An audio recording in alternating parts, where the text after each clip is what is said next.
Pour le reste, vous avez vu, ça prend une trentaine de pages. Nous allons étudier avec attention avec mes confrères Boissavi, Filiola et Bréham.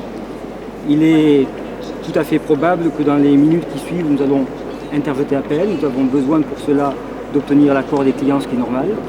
Et j'espère que le président de la Cour d'appel nous permettra de statuer sur cette affaire le plus vite possible, c'est-à-dire demain. Vous faites appel de l'ordonnance de référé et sur le fond, vous comptez bien... Je viens de dire que je vais d'abord demander aux clients, et si les clients sont d'accord, et sur le fond,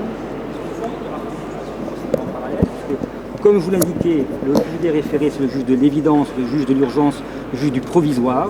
Il est absolument nécessaire que le juge du fond statue sur les demandes, et cela se fera dans le cadre d'une procédure que nous allons initier au fond, et qui, elle, prendra plusieurs mois. Vous continuez de contester à l'UMP le droit d'utiliser le terme les Républicains. Vous êtes sûr de votre bon droit? Moi, je ne suis pas sûr de mon bon droit. Je suis simplement le porte-parole de 147 personnes en France et de 23 000 signataires d'une pétition qui considèrent que les Républicains, ce sont tous les Français, qu'aucun parti, quel qu'il soit, n'a le droit de se l'approprier. Mais pour l'instant, cette décision, vous êtes plutôt déçu d'après... Bien sûr que nous sommes déçus. C'est une décision qui permet au tribunal de ne pas véritablement répondre sur le fond et qui consiste à dire vous n'apportez pas suffisamment la preuve du préjudice que vous subissez. Donc il nous appartient d'ici à demain à apporter cette preuve. Et par quels moyens vous avez des... Eh bien nous allons encore passer une nuit blanche pour travailler et répondre aux attentes de la justice. Mais ce n'est pas un problème. Et nous avons bon espoir que chacun en France, aujourd'hui comme demain, puisse se dire républicain sans être renvoyé à l'appartenance à un parti politique. La vraie question aujourd'hui, c'est est-ce que nous sommes encore tous ensemble républicains, françaises, français? Ou est-ce que lorsque nous disons républicains, nous sommes renvoyés à l'appartenance à un parti politique, quel qu'il soit? En l'occurrence, ce serait un parti de droite, mais ça pourrait être un parti de gauche, ce serait la même chose.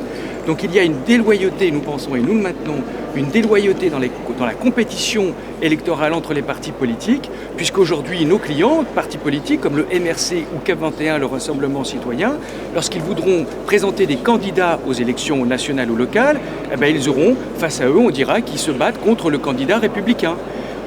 Ceci est inacceptable en France. En France, la République, c'est de la maison commune, elle appartient à tout le monde et il est inacceptable qu'un des membres de cette maison tente de s'accaparer la totale propriété symbolique des mots et notamment du concept de l'idéal républicain en France. Nous nous sommes battus, nos pères et nos mères se sont battus pendant 3 fois pour rétablir la République qui avait été abattue 3 fois dans notre histoire depuis 1792. Il est important que nous maintenions cet héritage qui est commun à tout le monde. Nous ne sommes pas le 51e État des États-Unis. Aux États-Unis, leur histoire politique est différente. Ils ont une stabilité constitutionnelle depuis 2 siècles. Ils ont deux partis politiques, le parti républicain et le parti démocrate. Vous noterez d'ailleurs qu'ils s'appellent partis et non pas les démocrates ou les républicains, qui existe depuis 1854 et qui est une scission d'un seul parti qui a été créé par Thomas Jefferson en 1798 et qui s'appelait le Parti républicain-démocrate.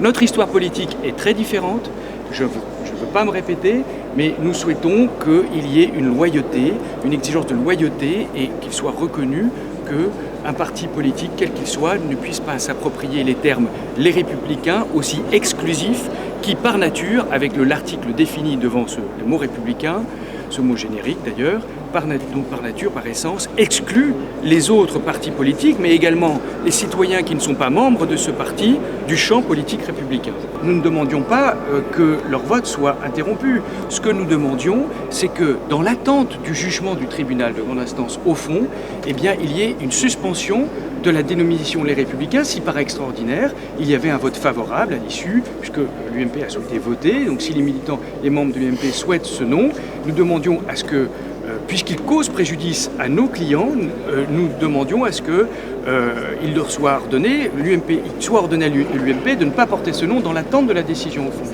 D'abord, la décision au fond ne serait pas rendue avant au minimum 1 an et demi.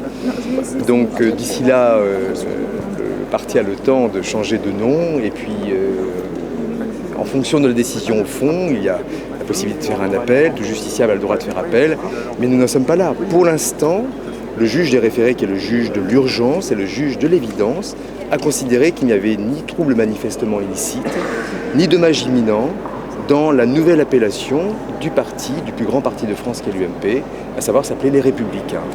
Pas plus de préjudice que de voir un autre parti qui s'appelle Nous Citoyens, d'avoir un autre parti qui s'appelle Mouvement Démocrate.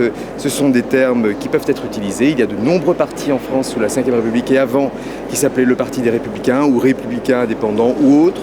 Vous avez un parti en Espagne hier qui a remporté une élection qui s'appelle Nous Citoyens ou Les Citoyens. Donc voilà, ce n'est pas interdire aux autres citoyens de ce pays de se qualifier de républicains parce qu'un parti aurait ce nom. Les membres de l'UMP s'appelleront désormais les membres du parti Les Républicains, mais tous les Français sont républicains, c'est clair, tous les Français sont citoyens, tous les Français sont démocrates. Alors, pour le Parti socialiste, on dit que les adhérents sont des socialistes. Alors, pour le Parti républicain, on dira forcément que ce sont des républicains, les républicains. Eh bien, que les partis socialistes s'appellent les démocrates. Ça ne posera pas de difficulté.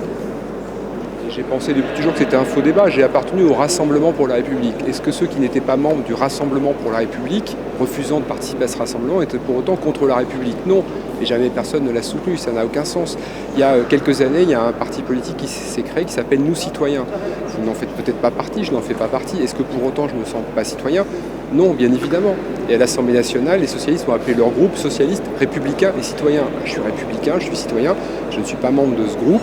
Et je ne me sens pas exclu ni de la République ni de la citoyenneté. Donc on voit bien que depuis le départ, c'est un faux procès qu'on a voulu nous faire. C'est une manœuvre politique pour essayer de déstabiliser un mouvement qui est aujourd'hui remis sur les rails autour de Nicolas Sarkozy. Et Nicolas Sarkozy, il a dit à plusieurs reprises, il y a une marche en avant qui a été engagée, rien ne l'arrêtera. Et bien, vous voyez, l'obstacle qu'on a voulu mettre devant notre route cet après-midi s'est effacé. Un de plus, maintenant en avant. Je suis extrêmement favorable à ce nom les Républicains, tout simplement parce que je suis convaincu que la République va mal, que nous vivons une crise économique, sociale, morale et politique profonde, et que face à cette crise, eh bien, il faut revenir à nos fondamentaux, aux valeurs et aux idées de la République. C'est tout le sens de la démarche de Nicolas Sarkozy, et c'est tout le sens de ce nouveau nom que nous voulons donner à l'UMP. Donc personnellement, je voterai les Républicains et j'appelle l'ensemble des militants à faire de même, de façon à ce que nous puissions tous ensemble, samedi, à l'occasion d'un beau congrès à Paris, eh bien, jeter les bases de ce nouveau mouvement et de cette nouvelle famille politique des Républicains.